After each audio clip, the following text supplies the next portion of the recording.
علامہ صاحب کی ایک بڑی زبردست خوبی ہے، امام حسین کے روزے کے خطیب ہیں ماشاءاللہ. جی جی بالکل. اور ان کو وہاں جب آپ سوچیں جو کربلا جن کو جانا نصیب ہو، ہم تو ان کو بڑے نصیب والے سمجھتے ہیں، لیکن جو روزے پہ جا کے جو خطبہ دے سکے جو خطیب ہوں ان کی تو خیر کیا ہی بات ہوتی ہے.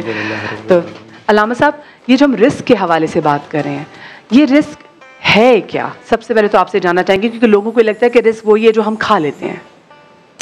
اعوذ باللہ من الشیطان الرجیم، بسم اللہ الرحمن الرحیم، اللہم صلی علی محمد وعلی محمد وعجل فرجہم الشریف.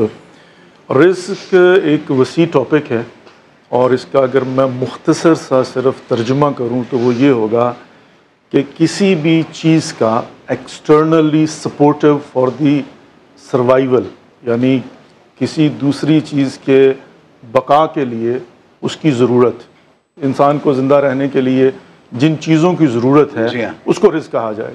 اب اس کے اندر جا کر جو ہے وہ پھر بحث شروع ہو جاتی ہے کہ بیسک پرائمریلی کیا ہے اور اس کے بعد اس کو ایکسٹینڈ کیسے کیا جاتا ہے. قرآن پاک ہی کے اندر اللہ رب العزت نے پرائمریلی جو ہے وہ صرف کھانے پینے کو بھی رزق قرار دیا ہے، اور اس کے ساتھ ساتھ پھر اس کو ایکسٹینڈ کر کے بہت ساری اور نعمات کو بھی اللہ رب العزت نے رزق قرار دیا ہے. رزق کی ذمہ داری اللہ رب العزت نے اپنے ذمہ لی ہوئی ہے، بے شک. لیکن اس میں آ کر مولا کائنات علی بن ابی طالب علیہ السلام کا بڑا خوبصورت فرمان ہے، الرزق رزقان، رزق یطلبہ و رزق تطلبہ کا رزق کی دو قسمیں ہیں. ایک وہ رزق ہے کہ جس کی تمہیں تلاش کرنی ہے، اور دوسرا وہ رزق ہے جو تمہاری تلاش کرتا ہے، ہر صورت میں وہ آپ کو مل کے رہتا ہے. اس کی مثال یوں دی جاتی ہے کہ بی بی مریم سلام اللہ علیہا کہ جب بھی وہ محراب عبادت میں بیٹھی ہوتی تھی تو من و سلوہ اللہ رب العزت کی طرف سے آتا تھا. جب بھی حضرت زکریا آتے تو ان سے پوچھتے تھے یہ کہاں سے آئے؟ اعظم من فضل ربی. اچھا وہ کون سا رزق تھا؟ وہ رزق تھا کہ صرف آپ عبادت کریں آپ کو ملے گا، غار میں بھی ملے گا، پہاڑ میں بھی ملے گا. لیکن دوسرا رزق کون سا تھا کہ جب وضع حمل کیا ہے تو اب جب بیٹھی ہیں تو پروردگار نے کیا کہا تھا کہ اس درخت کو ہلاؤ تاکہ وہ رطبن جنیہ جو ہے وہ بغیر موسم کا. لیکن دنیا کو بتانا یہ تھا کہ یہاں پر اگر سوال کیا جائے کہ پروردگار کمرے میں بیٹھے ہوئی مل رہا ہے، دے رہا ہے، ہلانے کی کیا ضرورت ہے؟ اب درد زائمان بھی ہے، بالکل، اور اب تو حمل کے ساتھ بھی ہیں. جی اب درد زائمان ہے تو اب کیوں اس کو کہا جا رہا ہے؟ اور بے موسمی پھل ہے، بالکل یا تو نا کوئی روٹین کے مطابق. تو یہاں پر بتانا یہ تھا کہ یہ وہ رزق ہے جس کے لیے درخت کو ہلانا پڑے گا، اگر تگ و دو نہیں کرو گے تو نہیں ملے گا. اس کے اندر پھر جا کر جو ہے وہ کمی پیشی ہوتی ہے، سلب بھی کیا جاتا ہے، بیشتر بھی کر دیا جاتا ہے، واللہ خیر الرازقین. اچھا اب اس کے بعد تیسری آگے چل کر جو ہے نا وہ کیا ہوتا ہے، کیونکہ رزق میں صرف اس کے ہنٹس جو ہے نا وہ دے دیتا ہوں. اب رزق میں جا کر کہا جاتا ہے رزق حلال اور رزق حرام. جی اچھا بائی دا وے رزق حرام نام کی کوئی چیز نہیں ہوتی. ٹھیک ہے، اچھا رزق جو ہے نا وہ ہے اللہ کی طرف سے، اور اللہ کی طرف سے حرام نہیں ہو سکتا. اچھا تو رزق فقط حلال ہے، ٹھیک ہے، رزق ہے ہی حلال. جی ہاں جی ہاں. اب اس کو حاصل کرنے کے طریقے سے انسان حرام بناتا ہے، اور جو حرام مینز کے تھرو کمایا وہ رزق نہیں ہے. وہ رزق نہیں ہے، وہ رزق یعنی کہ اللہ آپ سے رزق چھین لیتا ہے اگر حرام مینز. وہ جو ہے نا رزق اللہ رب العزت نے جو ہے نا دیا ہے اللہ کی طرف سے ہے تو وہ حرام ہو ہی نہیں سکتا. لیکن میں اب اس کے حصول کے طریقہ کار میں جب اللہ کی شریعت کو پامال کرتا ہوں اور بائی ہوک کر کروک اس کے حصول کی کوشش کرتا ہوں تو اب وہ رزق نہیں ہے بلکہ میں نے خود اس کو حرام بنا دیا ہے. کیا بات ہے، بہت خوبصورت. وہ اللہ کی طرف سے رزق حلال ہی ہوتا ہے. اچھا اس کے بعد ایک تیسری اور آخری بات اس سے پہلے کہ کسی اور طرف جو ہم جائیں وہ یہ ہوتا ہے کہ سمجھنا جو ہے وہ بڑا ضروری ہے. بہت سمپل سی بات ہوتی ہے کیونکہ ذرا کوسچن جو ہے نا یہ آتا ہے اور دنیا کو سمجھانا، اور آج ہم یہاں پر بیٹھ کر اسی فلسفے کو واضح کرنے کی کوشش کر رہے ہیں. ہم ہیں مسلمان، الاسلام ہوا تسلیم. مسلمان کا مطلب ہوتا ہے کہ سر تسلیم خم کر دے، سرنڈر کر دے، سبمیشن کی منزل ٹوٹل سبمیشن ٹو اللہ پاک. تو سبمیشن کی منزل پر جا کر جو ڈیفینیشن ہے نا اس میں صرف ایک چھوٹی سی مثال ہے. آپ نے یقیناً دیکھا ہوگا، ساری دنیا جانتی ہے، اگرچہ ابھی آؤٹ آف فیشن ہوتا جا رہا ہے، اب وہ پن لیس آ گیا ہے. اسی زمانے میں ہوتا تھا اسکریچ دی کارڈ، وہ کالنگ کارڈ جو ہوتے تھے کالنگ کارڈ اسکریچ کریں تو آپ نے اس کو اسکریچ کرنا ہوتا. ٹھیک ہے، اسکریچ کرنے کے بعد آپ دیکھتے ہیں اس پر لکھا ہوتا ہے ڈائل 4 3 6 9 واٹس ایور. اپنی مرضی سے آپ 2 کو 4 نہیں کر سکتے تھے، 4 کو 2 نہیں کر سکتے. اگر کرتے تو کیا ہوتا؟ وہ غلط نمبر ہی نہیں لگتا، وہ آپ کو ملتا ہی نہیں ہے، نمبر ہی نہیں لگنا. جی. تو یہاں پر بہت ساری تعریفیں ایسی ہوتی ہیں کہ میں اپنی مرضی سے کر نہیں سکتا میں دنیا میں آیا ہوں اسکریچ دی کارڈ کرنے کے لیے، جب تک مشیت الہی نہ ہو۔ اللہ رب العزت نے کہا کہ یہ حلال ہے تو حلال ہے، یہ حرام ہے تو حرام۔ میں کہوں کیوں ہے بھائی؟ اسکریچ دی کارڈ یہاں پر لکھا ہوا 4 تو 4 ہی ہے، اس کو میں 2 نہیں کر سکتا۔ بہت اچھی بات ہے۔ اچھا، اتنے خوبصورت انداز میں آپ نے سمجھایا کہ کسی بچے کو بھی یہ بات سمجھ آئی، بہت خوبصورت طریقہ۔ اور یہ جو آپ نے مثال بھی دی علامہ صاحب، یہ یقیناً میں نے ایک نئے انداز میں مثال سنی بہت۔ جمیل بھائی ہمارے زبردست ٹیچر ہیں، ہمارے بڑے پیارے بھائی اور دوست بھی ہیں ہمارے۔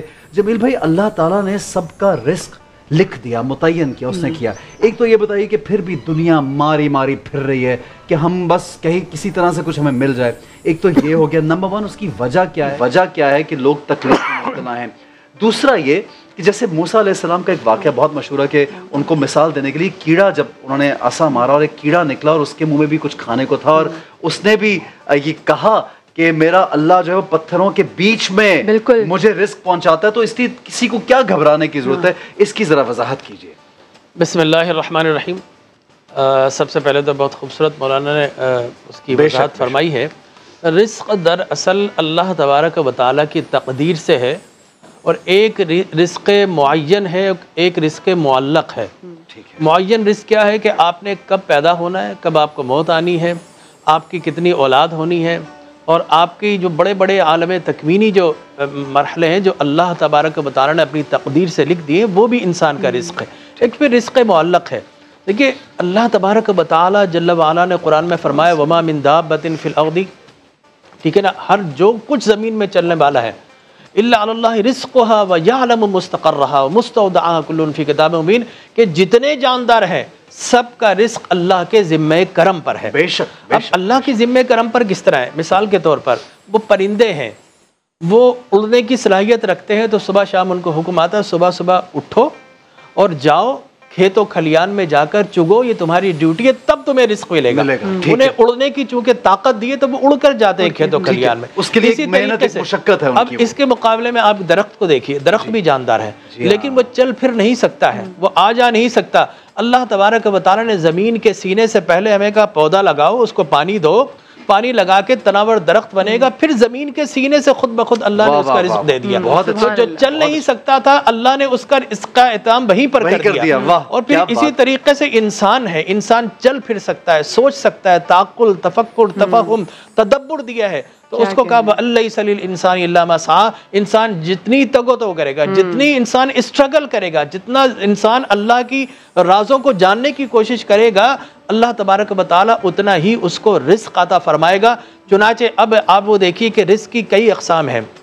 ایک تو رزق یہ کہ ہم کھاتے اور پیتے ہیں، ایک رزق یہ بھی ہے کہ ہم سانس لیتے ہیں، اور سانس کے لیے آکسیجن ضروری ہے، اور زندہ رہنے کے لیے پانی ضروری ہے۔ انسان کا جو آپ کا اسٹرکچر ہے اس کے اندر تقریباً 60% جو آپ کا والیوم ہے it consist of the water, ٹھیک ہے نا۔ تو انسان وجعلنا من الماء کل شیء، ہم نے ہر چیز کو پانی سے بنایا، تو انسان کو اللہ نے پانی کا اس کا جو جز ہے اس میں اعظم چیز پانی رکھا۔ چنانچہ اب پانی انسان کی بنیادی ضرورت ہے۔ آپ دیکھیے کہ پانی انسان کو اللہ نے بہت آسانی سے عطا فرما دیا، زمین کھود لو، کہیں چلے جاؤ، واٹر کی بہت ساری اقسام ہے، بارشیں برسا دی ہے، لیکن ہوا چونکہ ایسنشیل ضرورت ہے کہ نا، وہ کہ فرمایا نا کہ اگر سانس اندر جائے تو باہر نہ آئے تو اسفائگزیا، انسان کی ڈیتھ ہو جائے، اور باہر والا اندر نہ جائے تب دم گھٹ جائے، تو اللہ نے وہ آکسیجن کو انسان کی ناک کے قریب کر دیا کہ جیسے ہی آپ سانس لیتے ہیں آپ کو آکسیجن مل جاتی ہے۔ تو جو چیز ایسنشیل تھی ہیومن باڈی کے لیے اللہ نے اس کو وہیں پر عطا فرما دی۔ اب رہ گیا آپ نے کھانا اور پینا، تو اس کے لیے کہا کہ تم بڑے ہو، بود و باش ہو، اچھی تربیت ہو، اچھے اخلاق ہو، آگے بڑھو، علم حاصل کرو، معرفت حاصل کرو، اور جاؤ جا کر تلاش کرو، اس کے لیے سرگرداں ہو جاؤ۔ جتنا تم کوشش کرو گے اللہ تمہیں اتنی عطا فرمائے گا۔ تو یہ انسان کی کوشش کے ساتھ رکھ دیا۔ لیکن جی آپ کہتے لیکن نہیں، آپ بتائیے۔ نہیں میں تو سوال کرنا چاہتا ہوں۔ میں اب یہاں پر یہ کہوں گا کہ اللہ تبارک و تعالی جل وعلا نے رزق کے کئی اسباب رکھ دیے ہیں۔ بہترین سبب یہ ہے کہ ہر وقت اللہ کا شکر ادا کرتے رہو۔ لَإِن شَكَرْتُمْ لَأَزِيدَنَّكُمْ، اگر تم ہو ہا کرو گے اور تم بلا بلا کر کے شور مچاؤ گے تو فرمایا کہ، اور پھر فرمایا کہ جو اگر جس طرح آپ نے کہا کہ حضور اکرم صلی اللہ علیہ وسلم نے کتنی خوبصورت بات فرمائی، بعض اوقات انسان کے قسمت میں ہم یقسمون رحمت ربک نحن قسمنا، یہ ہماری تقسیم ہے، لا یسأل عما یفعل وهم یسألون،